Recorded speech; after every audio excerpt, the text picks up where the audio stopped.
Una de las cosas que yo suelo imaginarme es los coros en el cielo. Yo creo que eso va a ser algo verdaderamente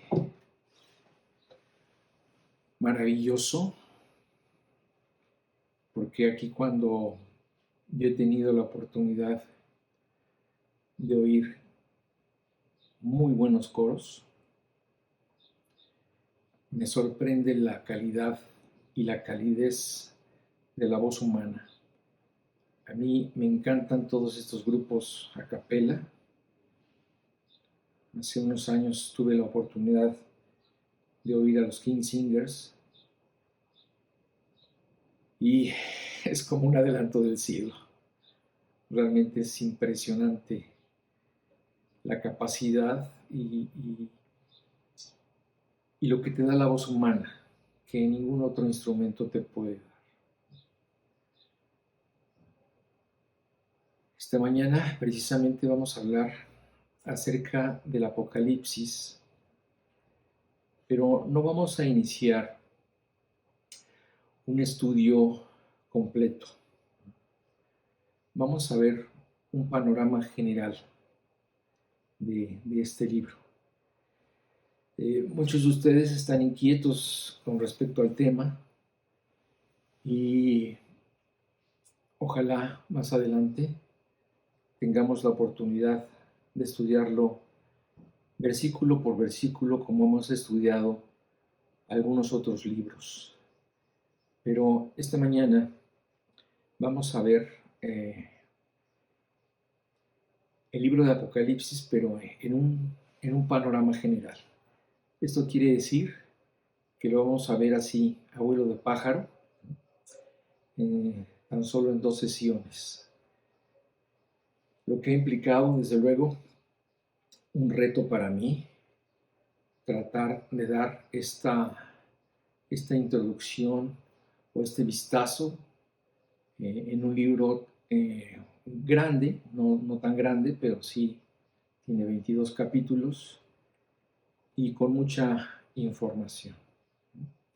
Entonces, este será el tema de hoy. Y vamos a empezar a hablar un poquito acerca de qué es este libro. Desde luego, el autor del libro es Juan, ¿verdad? El hijo de Zebedeo,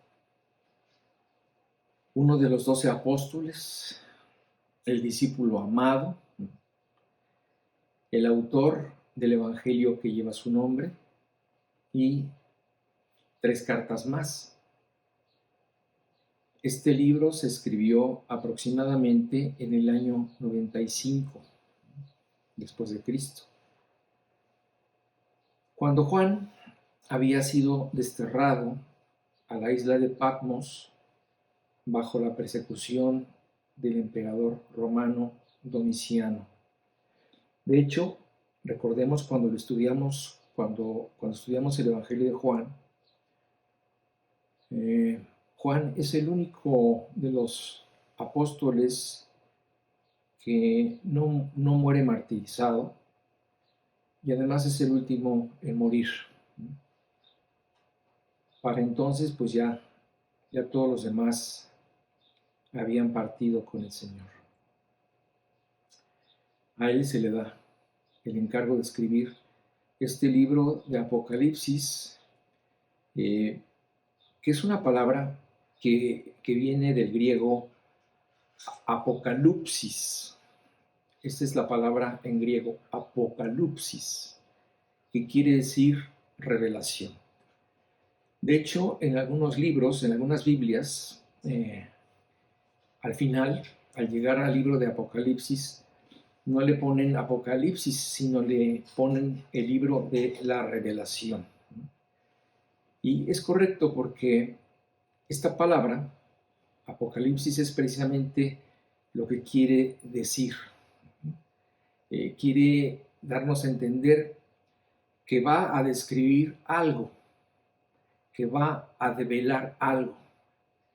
Es como una cortina que se abre para que nosotros podamos ver lo que está detrás.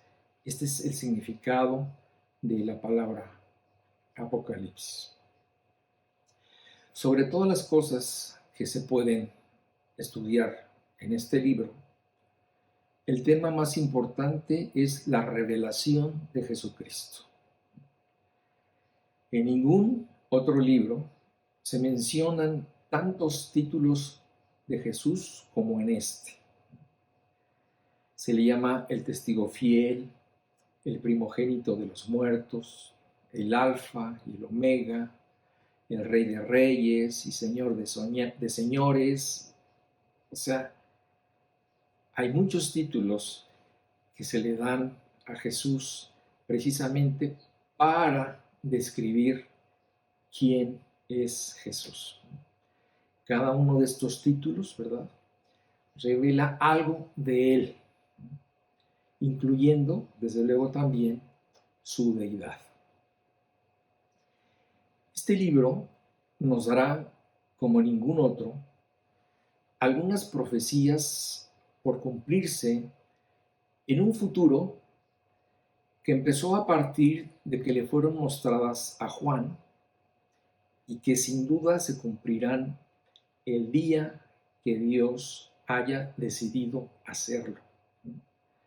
De igual manera que todas las demás profecías que se le dieron a los profetas, como precisamente dice en Isaías 44:7.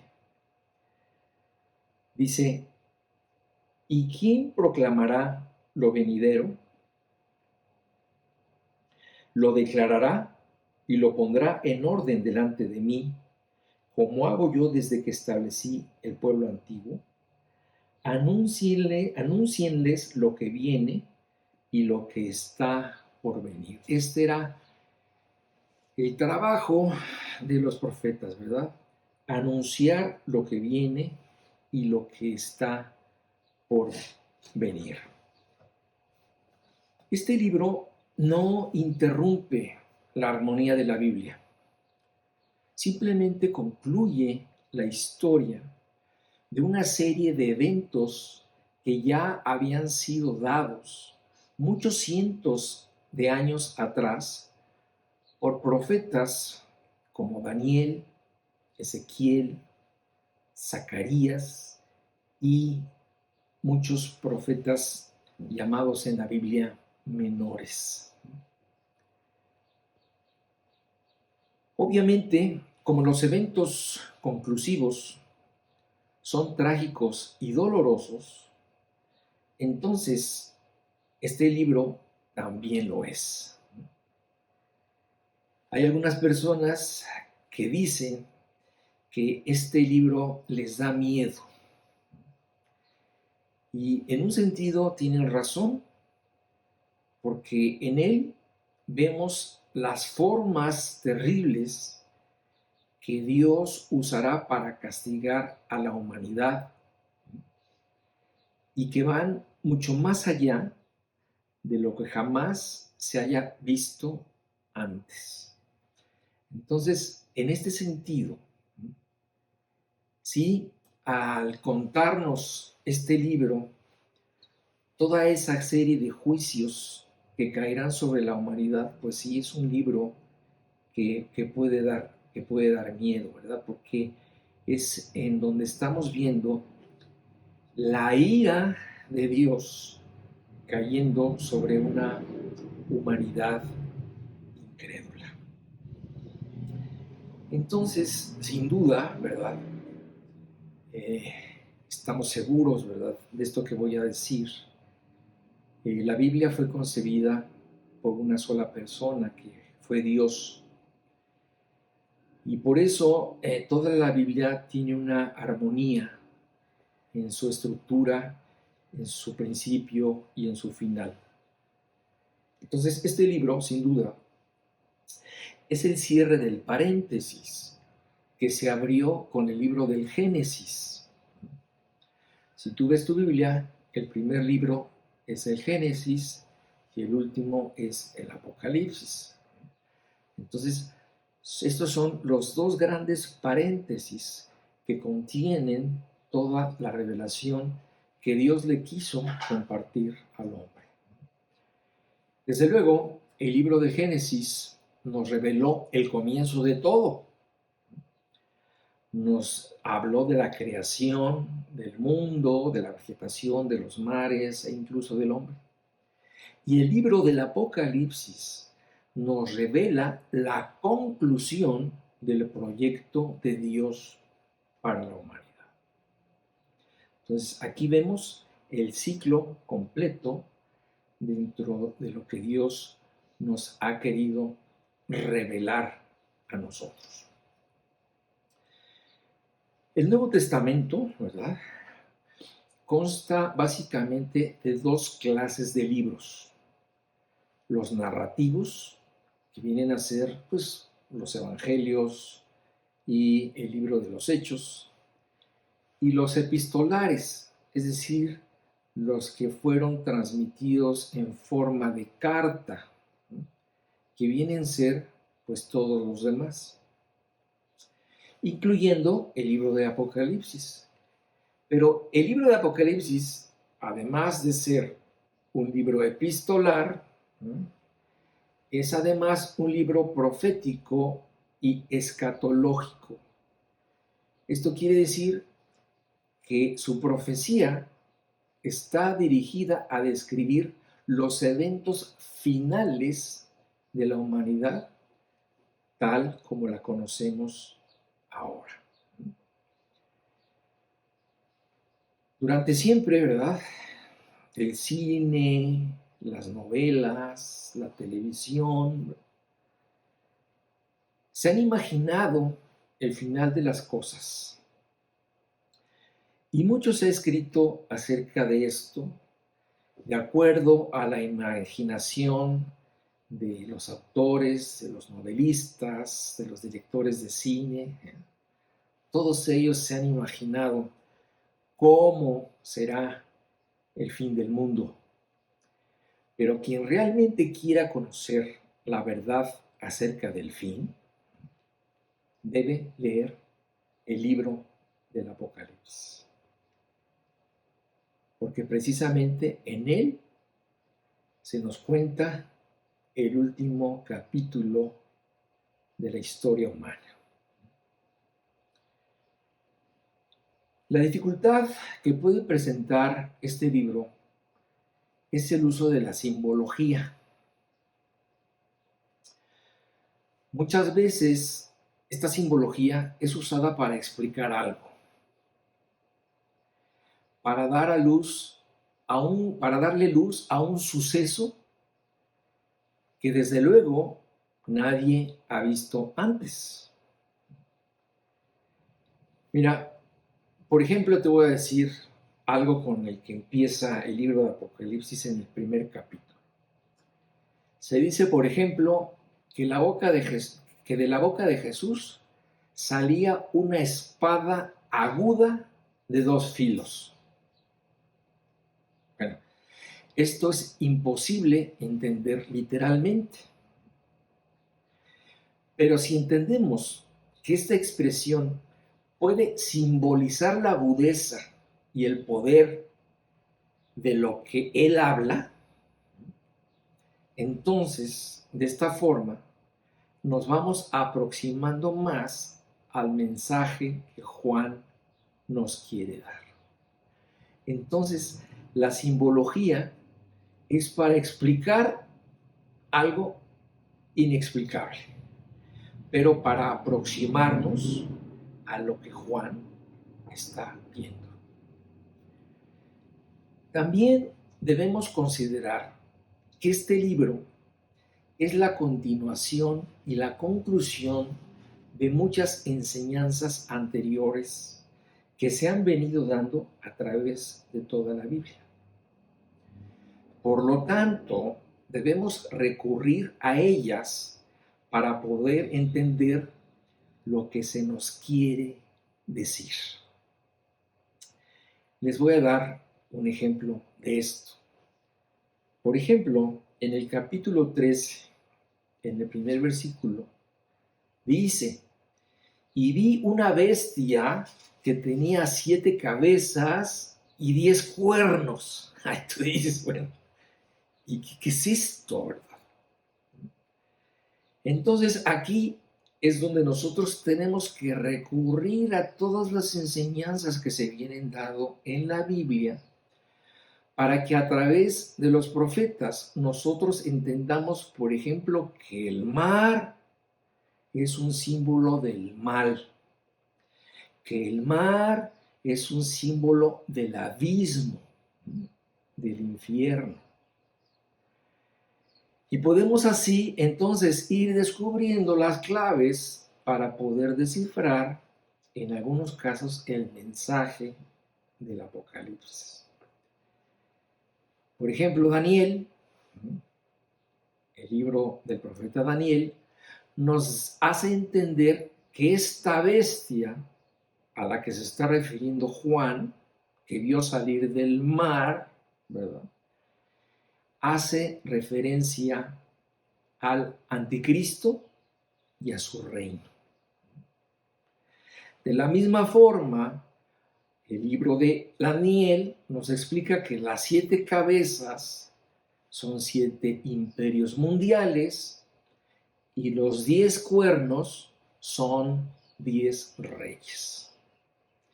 Entonces, si tú relees lo que leímos originalmente en el versículo 1 del capítulo 13, tú tendrías que leerlo así.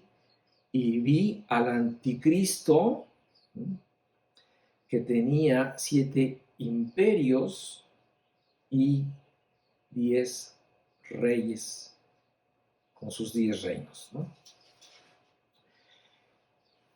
Este ejemplo que les estoy dando nos hace ver la imperiosa necesidad de estudiar a los profetas del Antiguo Testamento para poder entender bien el libro de Apocalipsis.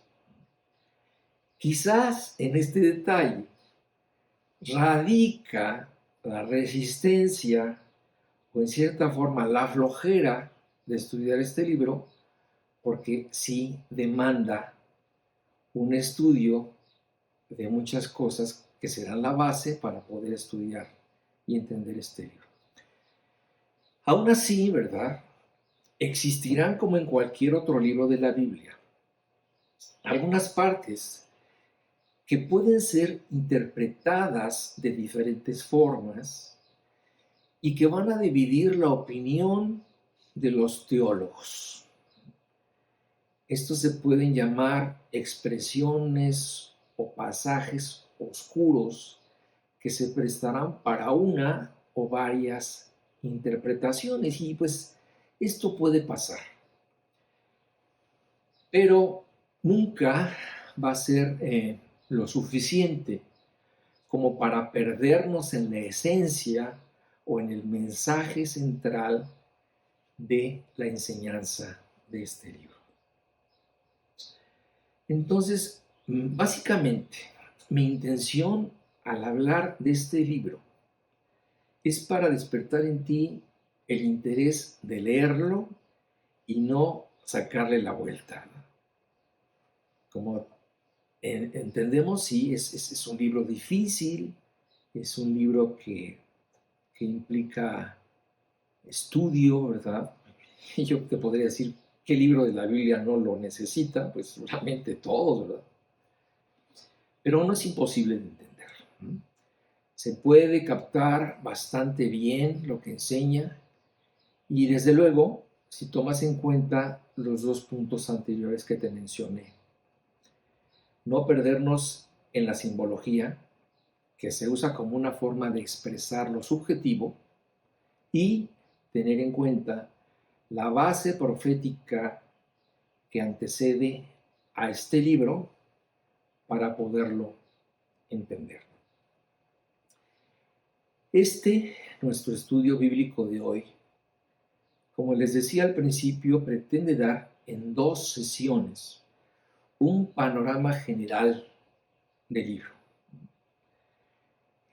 Mi pretensión es que sepas en términos generales de qué se trata.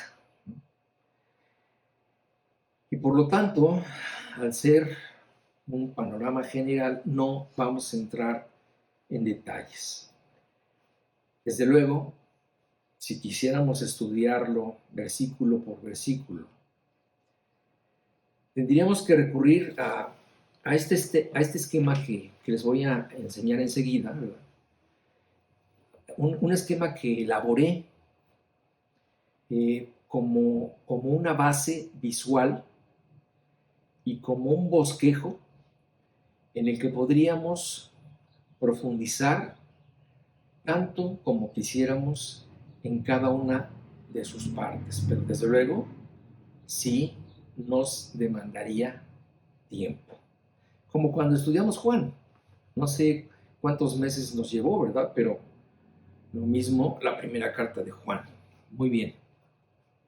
Entonces, como les decía, el libro de Apocalipsis consta de 22 capítulos que se encuentra dividido en 3 grandes partes naturales, como nos lo explica el mismo libro en el capítulo 1, en el versículo 19.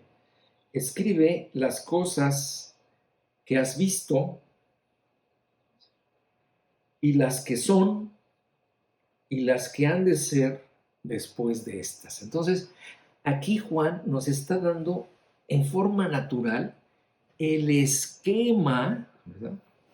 El esquema en el que está dividido el libro.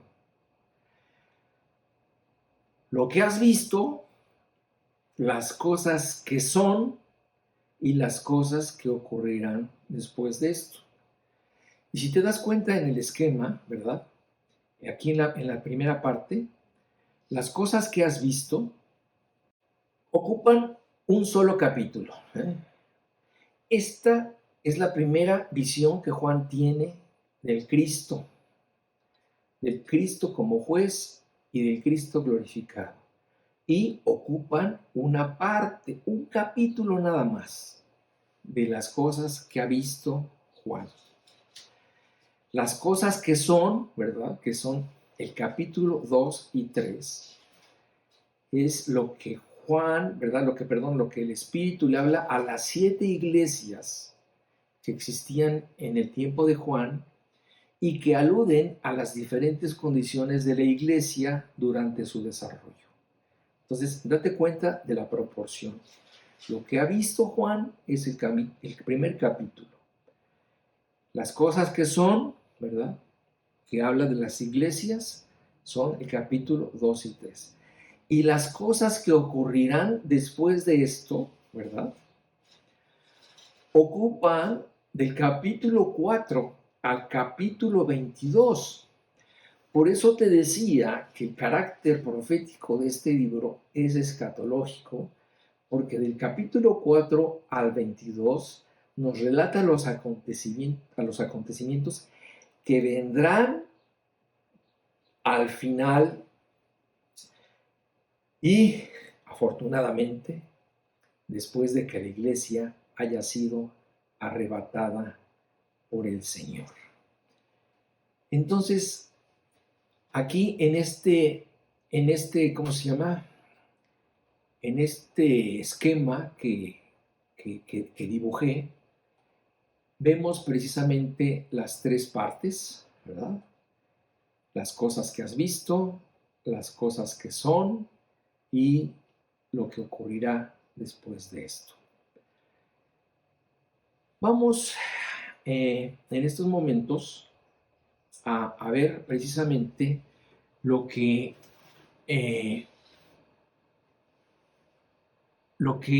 has visto. Vamos a ir estudiando poco a poco un poquito de cada una de estas 3 partes.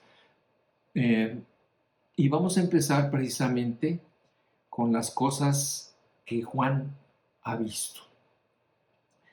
¿De qué se trata esto? Bueno, este es el capítulo 1, como les decía, ¿no? Esta es la revelación, dice que Dios le está dando a Jesucristo. Así empieza este libro.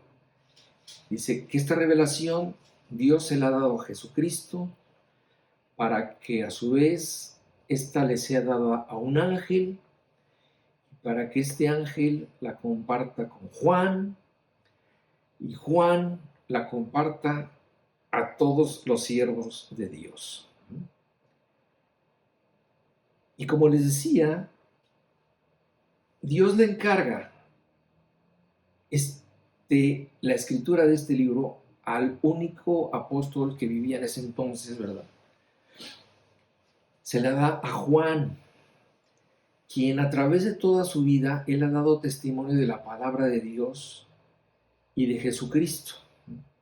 Entonces a él le es encomendado dar a conocer esta revelación. Una peculiaridad de este libro de Apocalipsis es que solo en él se menciona una bendición especial para todo aquel que lo lea, lo oiga y guarde las cosas escritas en este libro. En ningún otro libro de la Biblia se da esta bendición. Es decir, en aquel entonces, por ejemplo, cuando este libro seguramente fue presentado a la iglesia, hubo alguien que lo leyó, porque no había copias como ahora las tenemos, ¿verdad? Alguien se paraba y lo leía, otros escuchaban. Pero aunque había alguien que leía, alguien que oía, se necesitaba realmente guardar su enseñanza en la memoria y en el corazón para ser bendecidos. ¿Y por qué guardando las enseñanzas de este libro en nuestro corazón y en nuestra memoria vamos a ser bendecidos? Pues porque precisamente vamos a tener presentes las enseñanzas tan importantes que se dan aquí. Vamos a tener presente, por ejemplo, el hecho de saber que Dios es justo, de que un día va a aplicar con rigor su justicia. Vamos a saber que estamos confiando que Él un día va a establecer su reino en esta tierra, ¿verdad? Y esto trae una bendición a nuestras vidas. También es el hecho de creer en la esperanza de que un futuro que Dios ha provisto para nosotros, por ser Él un Dios de amor, implica también, ¿verdad?, vivir nuestra vida presente en fidelidad al Dios que estamos seguros que veremos un día. Entonces, precisamente por eso, este libro promete una bendición para aquel que lea, oiga y sobre todo guarde en su corazón estas enseñanzas. Como les decía, el libro es epistolar, es decir, el libro es una carta que tenía como objetivo que se leyera en 7 iglesias que existían en Asia Menor, lo que hoy es Turquía, y ante ellas Juan presenta a Jesús primeramente como aquel que es, en su calidad de sumo sacerdote que intercede por nosotros. También lo presenta como el que era, ¿verdad?, en su papel de testigo fiel que fue, que habló, profetizó el mensaje del Padre, y al final lo presenta como el que ha de venir, ¿verdad? Porque pues esto habla de su carácter soberano y de su carácter del rey que vendrá un día a reinar sobre todos los reyes de la tierra. Y como agrega Juan, dice, al que lavó nuestros pecados con su sangre, a quien nos hizo reyes y sacerdotes. Y esto habla de que las personas que crean en Él van a participar en este reino juntamente con Jesús. Y dice Juan, al que vendrá y todo ojo le verá, a el alfa y la omega, el principio y el fin, el que es y que era y que ha de venir, el Todopoderoso. Y al iniciar el libro, ¿verdad? Él se dirige a él y le dice, a él sea la gloria e imperio por los siglos de los siglos. Amén. Entonces, estas son las palabras con las que Juan comienza este libro de la Revelación. Juan da testimonio, dice que al estar adorando, ¿verdad? En esta isla, oyó una voz que le ordenara escribir la visión que estaba a punto de recibir. Y en este capítulo primero, él narra la primera visión que Juan recibe y que desde luego, como les dije, es llamado a compartirla.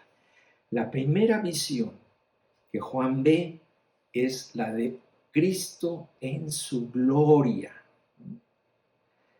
Y dice él mismo que para esto él es llevado en espíritu para estar en el momento en el que la Biblia llama el día del Señor. Entonces Juan dice, yo fui arrebatado en mi espíritu, me llevaron para ver esta visión y me pusieron enfrente del último capítulo de esta historia que se llama el Día del Señor, que no es exactamente un día, ¿verdad? Sino es un periodo de tiempo en el cual Dios va a juzgar al mundo, pero a este momento del futuro es llevado Juan en esta visión. Y como les digo, lo primero que ve es a Cristo en su gloria. Imagínate, Juan había conocido físicamente a Jesús en su humanidad. Él estuvo tratando con él durante 3 años, ¿verdad?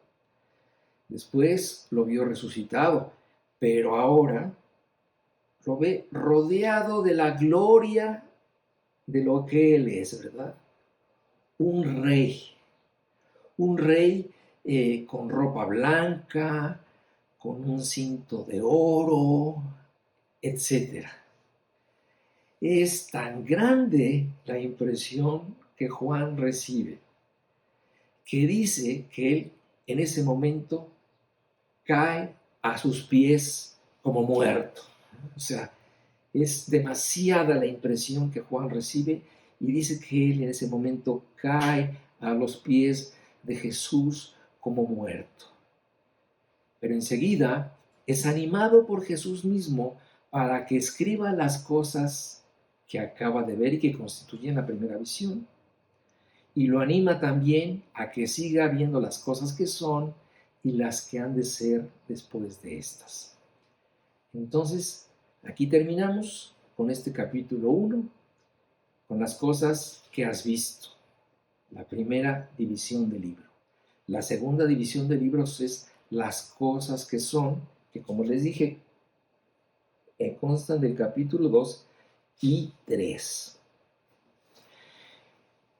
Este libro es dirigido a 7 iglesias, ¿verdad? Esta es una carta que debía ser compartida en 7 iglesias que eran reales, 7 iglesias que existían físicamente en el tiempo de Juan. Por eso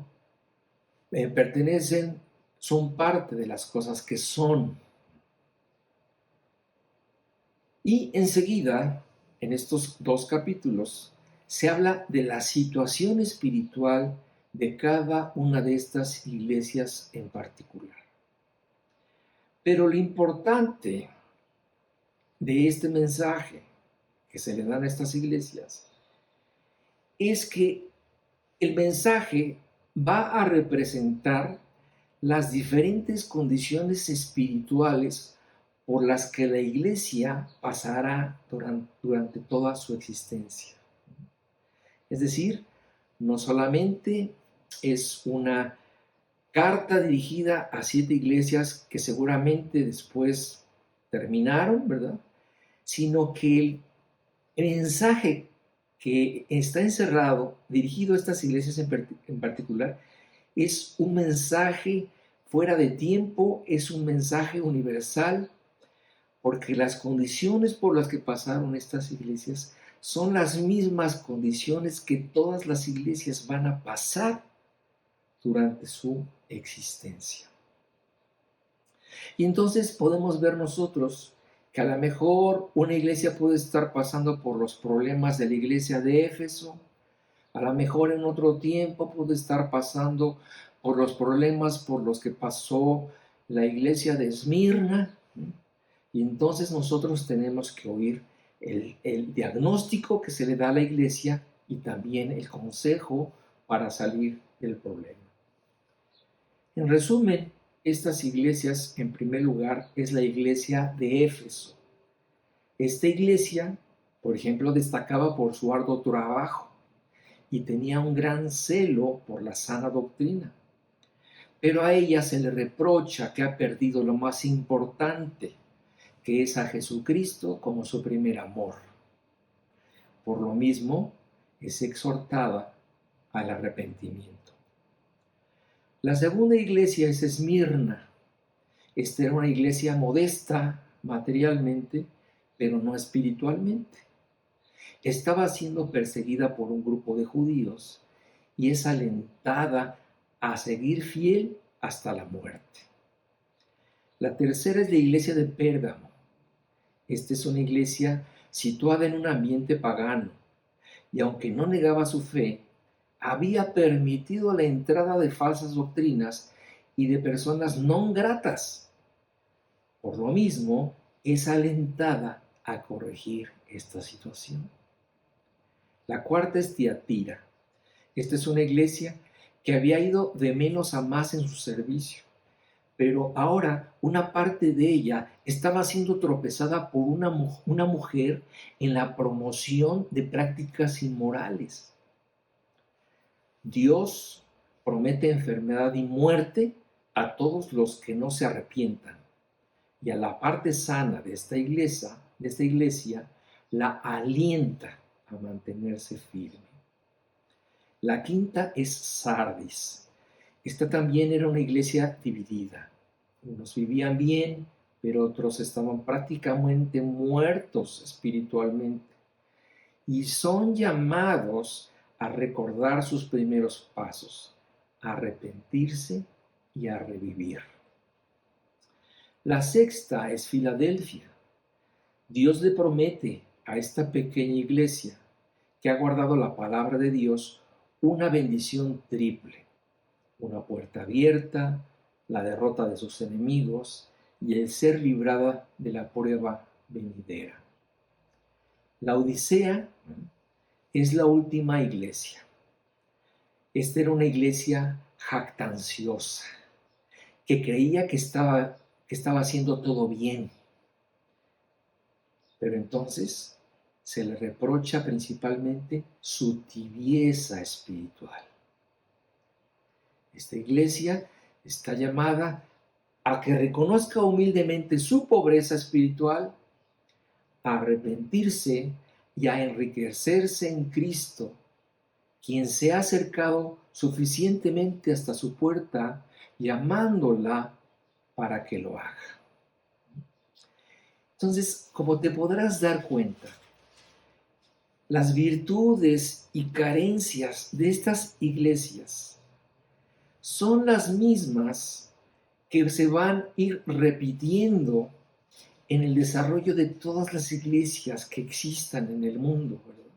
En todas las iglesias locales que existan en el mundo, ¿verdad? Algunas veces, ¿verdad?, la iglesia pasará por un tiempo de frialdad. Algún momento las iglesias pasarán por persecución, por influencias paganas, ¿verdad?, por pecados. Entonces, esto que le pasó a estas iglesias, estas virtudes y carencias, van a empezar a suceder desde que Juan las menciona hasta que sucedan en las iglesias locales que existirán durante toda la historia, ¿verdad? Y así seguirán hasta que termine el periodo de la Iglesia universal con el arrebatamiento, ¿verdad? Entonces, por eso es importante este mensaje, no solamente en ese tiempo, sino también en este, porque en ellas podemos ver reflejado algún problema y la solución. En ellas podemos ver alguna carencia y el aliento y el consuelo para poder salir de esa dificultad en la actualidad, en el momento en que la iglesia esté pasando. Y precisamente esta es la razón por la cual Juan dice: el que tiene oído, oiga lo que el Espíritu dice a las iglesias. Entonces, para nosotros es importante leer la situación de todas estas iglesias y cómo lo superaron y cuál fue el consejo que se les dio para poder seguir adelante. Bueno, ya hemos terminado con 2 de las 3 partes con las que está dividido el libro del Apocalipsis. Lo que nos restaría por ver serían las cosas que han de ser después de estas, que, como les digo, constituyen el capítulo 4 al 22, como dice en este esquema. Desde luego, tendremos que ver, vamos a ver, hasta aquí vamos a quedarnos, porque si no nos vamos a quedar a la mitad de las cosas que han de ser después de estas.